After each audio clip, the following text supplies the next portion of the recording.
BJP শাসিত double engine সরকারগুলি সেখানে নারী নির্যাতন, ধর্ষণ, মহিলাদের উপর নানা রকম অত্যাচার, এটা তো একটা সীমাহীন পর্যায়ে পৌঁছচ্ছিল।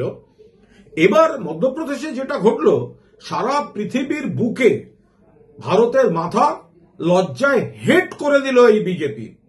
ইন্দোর, মধ্যপ্রদেশ, সেখানে আইসিসি মহিলাদের বিশ্বকাপে সেখানে প্লেয়াররা রয়েছেন, অস্ট্রেলীয় ক্রিকেট টিম রয়েছে, অস্ট্রেলিয়ার দুজন মহিলা বিশ্বকাপ মহিলা প্লেয়ার, তারা হোটেল থেকে ক্যাফেতে যাচ্ছিলেন, সেই সময় শ্লীলতাহানির চেষ্টার অভিযোগ উঠেছে। ভাবা যায়, অস্ট্রেলিয়ার মহিলা আইসিসি বিশ্বকাপের প্লেয়ার ভারত সফরে রয়েছেন, সেই সময় তাদের শ্লীলতাহানির চেষ্টা, হোটেল থেকে ক্যাফেতে যাওয়ার পথে তারা সঙ্গে সঙ্গে মোবাইলে SOS মেসেজ পাঠান।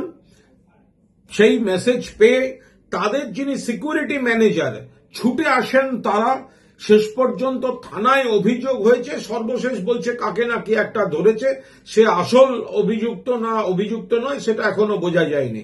কিন্তু ঘটনা হচ্ছে, ক্রিকেটের আন্তর্জাতিক ময়দান, আন্তর্জাতিক খেলা, আইসিসি মহিলা বিশ্বকাপ, সেখানে অস্ট্রেলিয়ার প্লেয়াররা মধ্যপ্রদেশের ইন্দোরে প্রকাশ্য রাস্তায় তাদের সঙ্গে অশালীন আচরণ হচ্ছে।